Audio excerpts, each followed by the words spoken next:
Pesir dalam sini dan video ini saya akan bahas inilah pertarungan yang membedakan One Piece dengan serial yang lain. Nah mari tanpa basa-basi lagi kita langsung saja wadaw.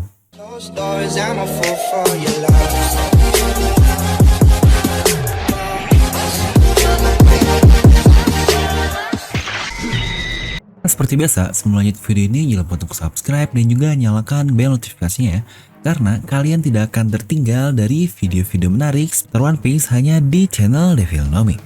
Nah, di sini saya akan bahas nih tentang pertarungan di dunia One Piece. Dimana apa yang membedakan One Piece dengan serial lain, terutama dari segi pertarungan dan power level, ya alias kekuatan tiap individunya lah. Dan perlu diingat juga dengan jelas sebagai disclaimer, ini hanyalah murni pemikiran saya channel Devil Nomi ya. Jelas kalian bisa punya pendapat sendiri terkait pertarungan di One Piece ini dan mungkin lebih suka dengan pertarungan di serial lain. Ini benar-benar murni pendapat pribadi. Tapi satu yang ingin saya pakemkan dari awal adalah One Piece ini adalah sebuah serial story atau cerita, dimana lebih terfokus ke petualangan dan bukan terfokus ke pertarungan. Nah, mari kita mulai langsung saja pembahasannya. Dimana dari chapter-chapter terbaru, One Piece ini semakin terbukti dengan jelas bahwa ide normal shonen seperti yang lebih kuat pasti menang tidak berlaku di serial ini. Contohnya serangan Gamma Knife dari Law, lalu juga Advance Ryuo dari Luffy, Enma-nya Zoro, dan juga serangan Killer. Dimana ini semakin memperjelas bahwa Oda Sensei memang membuat para supernova ini mempunyai kemampuan yang berbeda dan unik, tidak murni hanyalah otot saja. Karena bukankah akan sangat membosankan jika cara untuk menang melawan karakter yang kuat hanyalah punya haki yang lebih kuat saja, terutama haki Ryuo yang dapat merusak tubuh dari dalam saja. Dan jika punya, maka itu satu-satunya cara untuk melukai Kaido, karena menurut saya jika seperti itu akan sangat membosankan dan itu bakal murni power saja. Nah, sebenarnya dari perkataan saya yang barusan itu, ini ada hubungannya dengan apa yang para Scabbards lakukan sebelumnya kepada Kaido.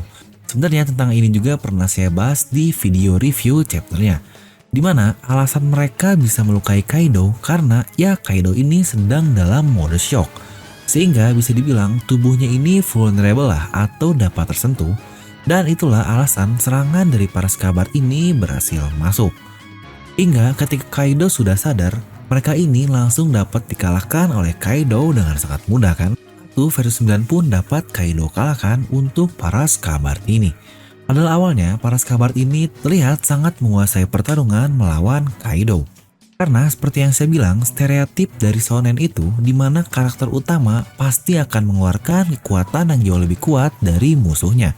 Contohnya seperti mereka melakukan latihan fisik atau spiritual ya mungkin jika di komik sebelah untuk meningkatkan kemampuannya.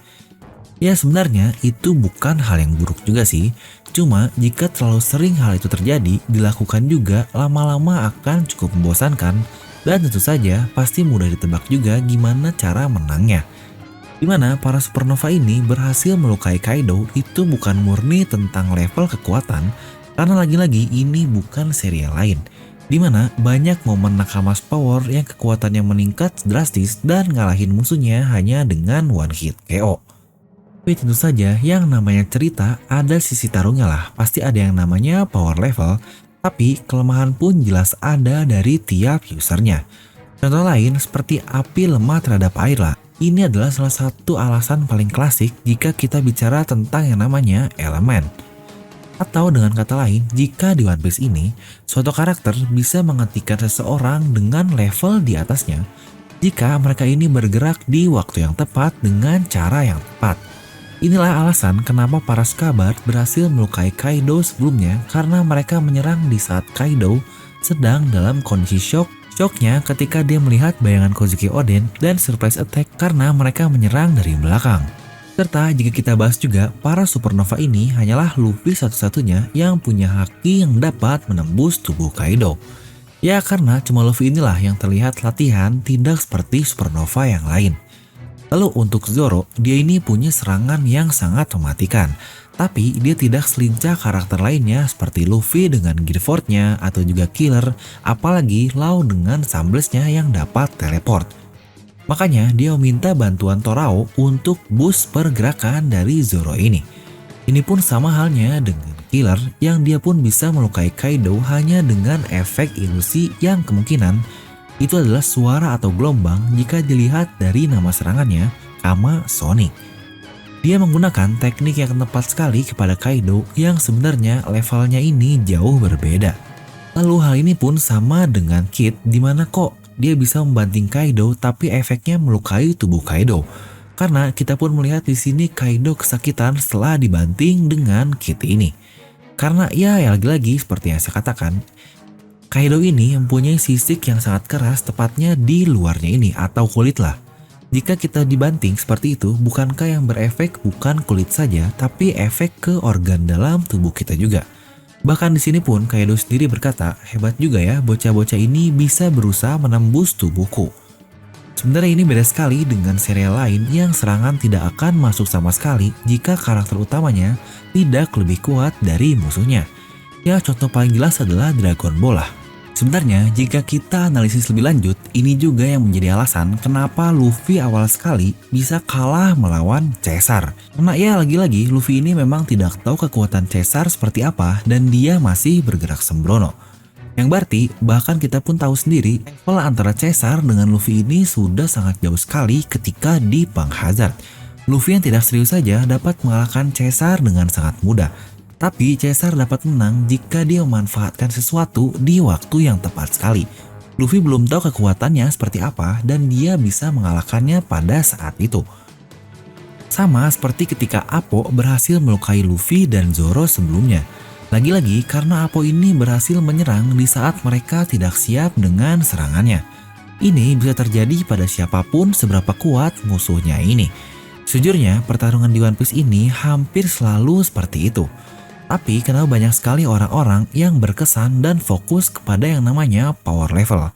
Dan seakan-akan membuat itu jadi plot sajalah daripada mengerti bagaimana pertarungan berjalan di serial One Piece ini. Ya karena biasanya kita lihat di cerita lain emang begitu sih, yang namanya karakter utama pasti paling kuat. Kalau kalah nggak usahlah jadi karakter utama, ini adalah mindset klasik dari bocil. Karena di anggapan mereka ini, karakter utama ini nggak boleh kena serangan duluan. Kalau karakter utama kalah, apalagi dengan karakter filler lah. Contohnya ketika Appo berhasil melukai Luffy. Ini sempat sangat ramai sekali, contohnya juga ketika Caesar Clown berhasil mengalahkan Luffy. Dimana karena Luffy ini sosok karakter utama, tapi harusnya kita pun sadar Luffy ini karakter yang sembrono. Hal itu pun berpengaruh sangat penting di dalam sebuah pertarungan, tidaklah murni dari kekuatan otot saja. Mungkin haki lah. Serta selanjutnya pertarungan Zoro melawan Kamazo alias Killer sebelumnya, dimana Killer ini berkata dengan jelas bahwa dia tidak menggunakan senjata utamanya alias Punisher dan itu adalah alasan Killer ini kalah. Ya walaupun sebenarnya Zoro pun tidak menggunakan ketiga pedangnya ketika pertarungan tersebut, tapi ya di akhir sih dia dapat mengambil senjata Killer sih dan jadi 3 pedang juga alias Santorio. Serta 2 pedang dari Zoro ini memang senjata utama Zoro, jadi masih dapat dibilang Zoro menggunakan senjata utamanya. Walaupun begitu, saya tetap yakin pertarungan itu pasti akan dimenangkan oleh Zoro jika keduanya bertarung secara serius. Tapi di sini Oda membuatnya sangat ambigu sekali dan seperti biasalah, dia tidak memberitahu secara pasti siapa yang lebih kuat dari siapa. Sudah ciri khas dari Oda. Karena Oda ini lagi-lagi saya katakan tidak terfokus ke power level, tapi ke story-nya. Lalu di beberapa chapter terbaru pun saat Zoro melakukan Hiryukaen-nya, dimana ini adalah salah satu serangan super dahsyat juga yang pernah ada di dunia One Piece. Jika kita lihat serangan Zoro ini berefek sampai berkilo-kilometer loh. Coba lihat dari puncak Onigashima ini ke arah tanduk Onigashima saja itu sudah sangat jauh. Dan jika kita lihat tebal dari puncak Onigashima ini bisa beratus-ratus meter. Ya jika kita bandingkan dengan batu Pika ini jauh banget loh. Jadi jarak dari Zoro ini ke tanduk Onigashima saja bisa berkilo-kilometer loh. Dan tanduknya saja sudah beratus meter. Apa kalian gak percaya? Coba lihat gambar ini. Dan bandingkan dengan Thousand Sunny yang sangat kecil, padahal kita pun tahu Sunny ini punya tinggi kurang lebih 56 meter. Dan kita lihat pedang raksasa di kanan ini yang juga terlihat saat Zoro melakukan serangan Hiryukaen-nya. Dari situ saja perbandingan besarnya sudah dapat terlihat di mana serangan Zoro ini ternyata sangat masif, bukan? Sebenarnya, jika kita ngomongin serangan Zoro ini alias Hiryukaen, ini bukanlah Kaido yang menghindarinya, toh Kaido punya tubuh sebesar itu bukankah tidak akan mudah menghindar? Dan apakah Zoro sebodoh itu juga bisa meleset dari lawan sebesar Kaido? Jawaban yang paling masuk akal, ya Zoro ini memang tidak berhasil membidik dengan tepat karena Zoro belum dapat mengontrol Enma-nya dengan baik. Jadi dia mengeluarkan Ryuo dan haki yang tidak perlulah seperti yang dilakukan sebelumnya saat tidak sengaja memotong tebing. Karena perkataan Zoro setelah gagal mengenai Kaido itu bukanlah Kaido menghindarinya atau he dodged it, tapi saya meleset. Konteksnya saja sudah berbeda. Lalu hal yang membedakan juga dari serial One Piece ini adalah dengan lawan pasangannya alias jika terjadi yang namanya bad match up. Karena One Piece bukanlah suatu karakter dengan kemampuan yang mirip-mirip lah, alias One Piece ini punya kemampuan yang unik tiap karakternya. Seperti yang saya contohkan di awal barusan. Lagi-lagi saya katakan One Piece ini adalah sebuah cerita, jadi Oda membuat hal-hal unik di tiap pertarungannya. Contoh kuat dari bad match up ini adalah di God Enel. Sudah jelas lah kita tahu Enel ini sekuat apa, dia ini petir, tidak ada manusia yang bisa menyentuh petir. Dia juga sangat cepat sekali ya karena dia ini petir, dia juga punya area serangan yang super besar. Tapi sialnya dia sekali bertemunya yaitu dengan kapten kita alias Luffy. Jika lawan Enel ini bukanlah Luffy, apa yang terjadi? Kemungkinan untuk Enel menang masih sangat besar loh. Lah kan orang lain punya haki bang, loh. Bahkan haki Enel terutama Ken Bunsoku itu sangat super hebat loh. Selain Ken Bunsoku normal, dia bisa baca serangan, dia juga bisa mendengar apapun di jarak yang sangat jauh karena elektromagnetik dari buah iblis petirnya ini. Jadi top karakter lain belum tentu menang jika melawan Enel, dimana Luffy dapat mudah menang karena ya Luffy ini terbuat dari karet, lagi-lagi yang namanya bad match up. Kekuatan bukanlah hal yang mutlak di serial One Piece. Nah, kalau kita ngomongin haki, cukup nyambung juga sih dengan Scabbard yang bisa melukai Kaido yang saya katakan di awal. Kita pernah melihat Big Mom terluka ketika Mother Carmel dihancurkan, dan hanya saat itu saja karena lagi-lagi Big Mom ini dalam keadaan super shock, yang berarti saat itu dia dalam keadaan dapat tersentuh. Sama halnya dengan Katakuri, ketika dia shock juga, Ken Bunsoku masa depannya tidaklah aktif, dan dia akhirnya bisa diserang oleh Luffy. Lagi-lagi, haki super kuat pun bukan menjadi jaminan mutlak untuk menang di cerita One Piece. Hal ini sudah terjawab dengan jelas di pertarungan Luffy versus Katakuri. Sekali lagi saya sampaikan, One Piece ini lebih mengutamakan cerita daripada pertarungannya. Jadi, tidak perlu semua karakter diperlihatkan kekuatannya seperti yang kita lihat di serial lain lah. Bahkan sampai perlu menghidupkan kembali karakter yang sudah mati agar kita tahu kekuatannya sehebat apa. Di One Piece, hampir 80% karakter hebat hanya dengan narasi dari narator saja, yang alias itu adalah Oda Sensei sendiri. Jadi dari situ saja sudah terlihat seberapa kuat karakter tersebut, sama seperti Mihawk lah. Dia ini seorang pendekar pedang terhebat di dunia. Walaupun kita belum tahu kekuatannya seperti apa, tapi sudah pasti dia ini super kuat karena mempunyai title seperti itu. Atau yang paling jelas adalah Shanks dan juga Monkey D. Dragon. Kita tidak tahu dia ini sekuat apa, tapi kalian sendiri pasti sudah membayangkan lah mereka ini sangat kuat sekali, bahkan didewa-dewakan oleh kalian kan? Lalu contoh lain adalah Roger dan juga Garp. Walaupun tidak diperlihatkan kekuatan full dari mereka ini dan seperti apa di masa mudanya, kita sudah menganggap kedua orang ini sebagai karakter terkuat juga di dunia One Piece. Apalagi Roxy Shebeck yang membuat insiden God Valley. Itu semua hanyalah dari cerita saja, bukan dari pertarungan secara real atau nyata. Lagi-lagi hal penting adalah One Piece ini lebih ke cerita alias story, bukan di power level. Sudah berapa kali saya katakan di video ini ya. Nah jadi itulah sebenarnya salah satu unek yang ingin saya bahas nih dari lama juga terkait power scaling alias kekuatan yang ada di serial One Piece.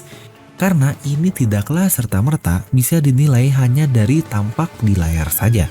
Nah jadi begitulah untuk pendapat saya tentang power scale di dunia One Piece. Mungkin kalian bisa langsung tuliskan pendapat kalian di kolom komentar di bawah.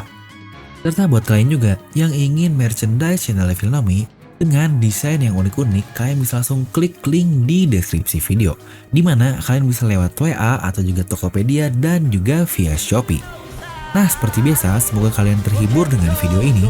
Like aja kalau kalian suka, dislike aja kalau nggak suka. Jangan lupa untuk subscribe dan juga share video teman kalian. Gue Devil pamit, and I'll see you guys next time.